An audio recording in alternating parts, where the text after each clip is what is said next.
bien, shalom à tous. Avec l'aide d'Akadosh Baruch Hu, Torah Box a décidé de vous donner quelques petites douceurs à faire partager à la table de Shabbat. Cette semaine, nous allons traiter de deux parashiyot, Tazria Metzora. Le sujet principal concerne le Metzora, celui dont on traduit communément, et c'est une très mauvaise traduction, le lépreux. En réalité, la tsarat n'est pas la lèpre, puisque la lèpre est une maladie physique, comme toutes les autres maladies, alors que la tsarat prend sa source d'une faute spirituelle, entre autres le lachon hara. Nous n'avons jamais vu une maladie qui commence par les murs de la maison, qui continue par les habits, les vêtements du concerné, et enfin par sa propre peau. Et bien aussi que la personne qui a raconté du lachon hara se voit un jour frappée de, appelons ça la lèpre, la tsarat. Il va voir le Kohen qui lui est aux antipodes de celui qui raconte du lachon hara, puisque le Kohen est le symbole de l'amour et de la paix. Et Vemi Talmidav Shel Aaron, nous dit la Mishnah, aime la paix, fait partie des élèves d'Aaron, aime la paix, poursuit la paix, aime les créatures qui t'entourent et approche-les vers la Torah. Donc, il va voir le Kohen et le Kohen lui dit, mon cher ami, tu es frappé de la lèpre. Et là commence tout le procédé de purification, d'impureté et de purification du Metzora. Le Chafetz Chaim s'arrête sur un passage, arrêt sur image. Voici que si le lépreux a une petite partie de son corps qui est atteinte de la lèpre, il est Metzora, impur. Mais si tout son corps est atteint de la lèpre, il est pur. Demande le Chafetz Chaim, où est donc la logique? Où est la logique? Dans le même ordre d'idée, nous retrouvons dans un autre contexte. Si une personne a fait une avera qui est passible de la peine capitale, il se doit de passer devant un tribunal rabbinique qui va le juger. Si la majorité des juges l'innocente, il est innocenté. Si la majorité des juges le condamnent, il est condamné. Que se passe-t-il si tous les juges, à l'unanimité, l'ont condamné? Nous dit la Torah, il est innocenté. Demande le Chafetz Chaim, je ne comprends pas.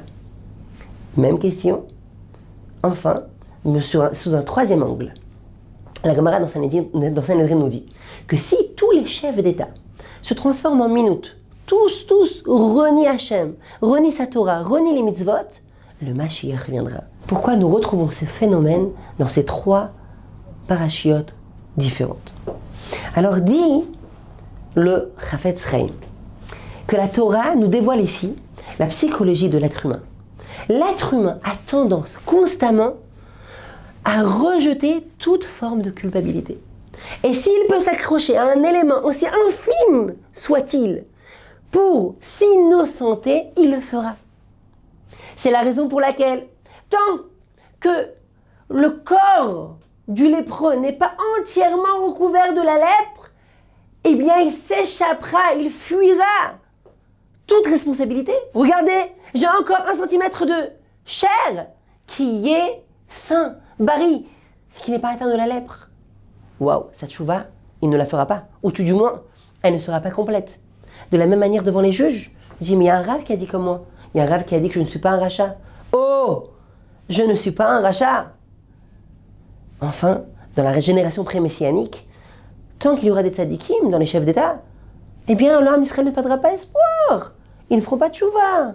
Il n'y a pas besoin de changer. Mais lorsque on met la personne au pied du mur, waouh, je comprends pas. Je suis entièrement recouvert de la lèpre? Alors je suis réellement un rachat? Waouh, le cœur a été ébranlé. Une tchouva complète de la part de cette personne-là, et la Torah accepte cette tchouva-là. Ainsi, devant le tribunal rabbinique, si tout le monde le condamne, il va faire waouh, je suis réellement un rachat, alors je fais tchouva. Et la Torah témoigne que cette tchouva est sincère et innocente. Enfin, dans la génération pré-messianique, lorsque le peuple juif verra et réalisera que tous les chefs d'État sont des Rechaim, le matzav, la situation est perdue. Retour vers Akadosh Baruch Hu, changement d'itinéraire.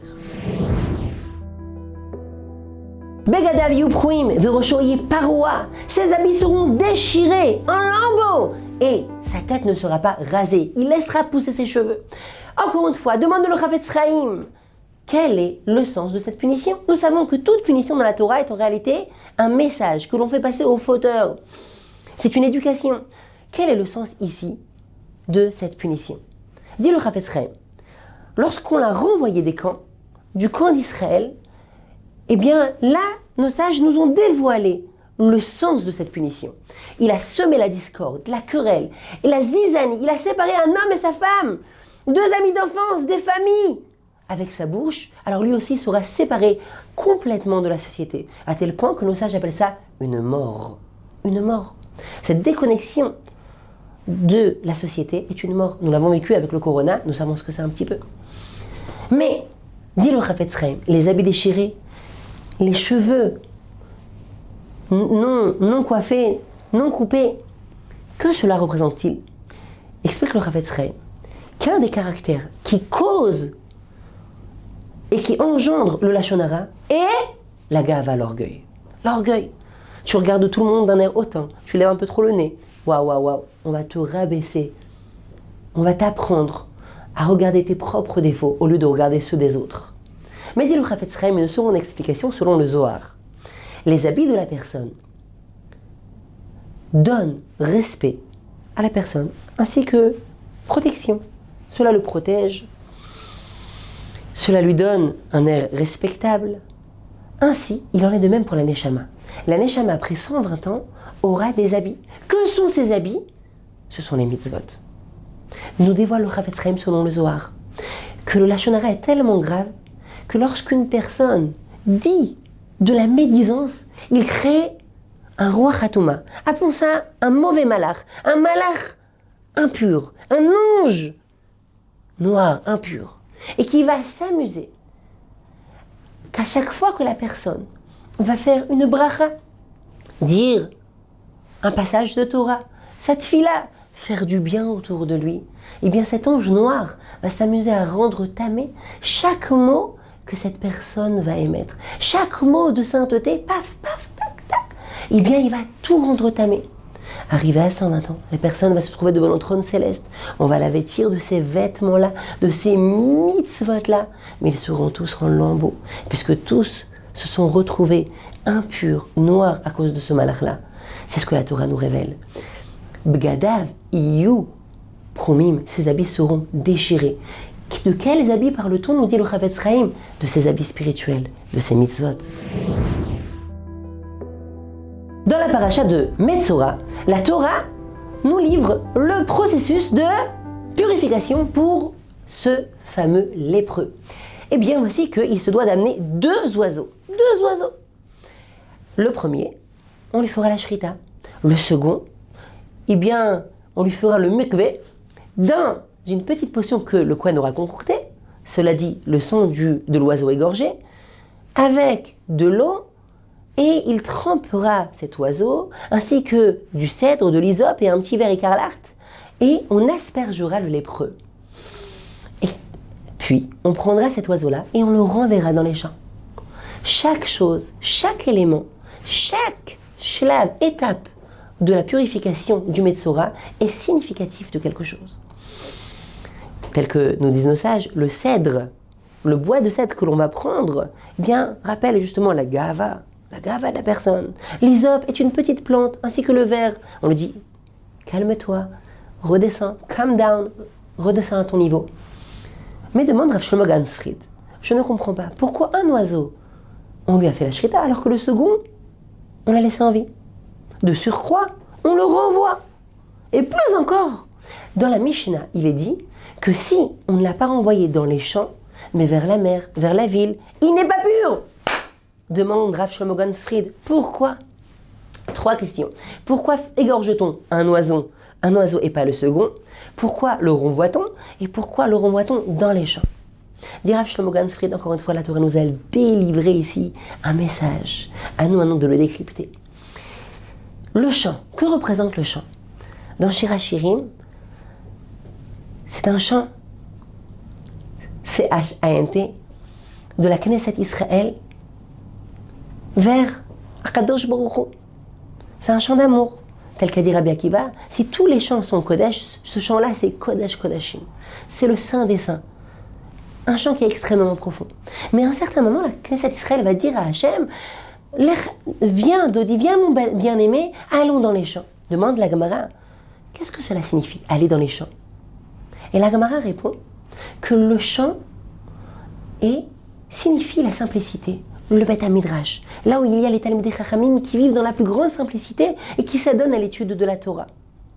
Dit Rav Shlomo Gansfried, une fois que j'ai compris ça, je peux décrypter le message du second oiseau. Nous l'avons renvoyé dans les champs. Et oui, le lépreux, le Metzora, après l'archouma qu'il a eu, il ne va plus rouvrir la bouche. Voici que quoi? Qu'à chaque fois qu'une personne s'approchait de lui, il criait « Tamé, Tamé, je suis impur, ne vous approchez pas de moi !» Écarté de tous. Et puis à la fin, on va le raser. Il n'aura plus un poil sur le corps, pas même ses sourcils. Et on l'amènera dans le Beth Amikdash et quel archouma! Alors là, tu vas commencer à lui parler. Ça va? Il va pas ouvrir la bouche.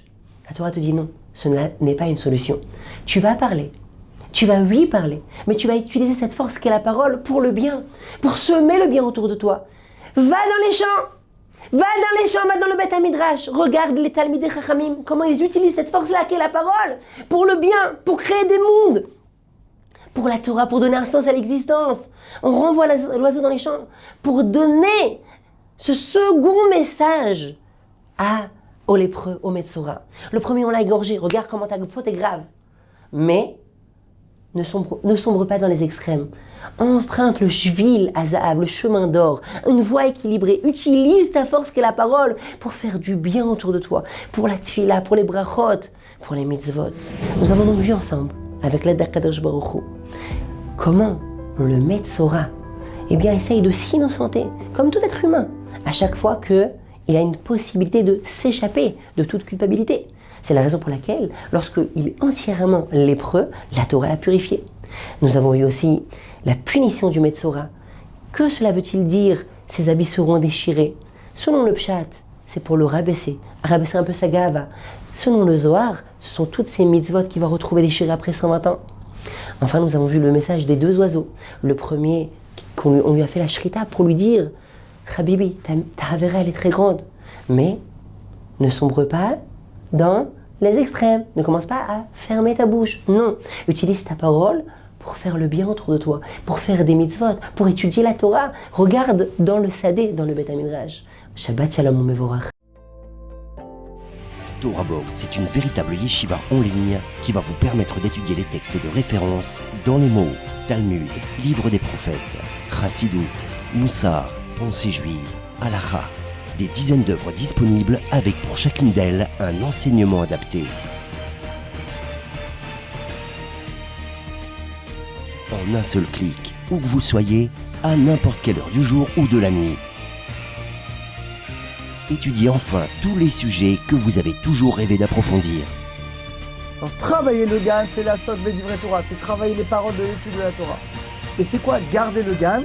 C'est l'ishma, mitzvota, de garder le mitzvot. Aujourd'hui, la Torah n'a jamais été aussi proche de nous.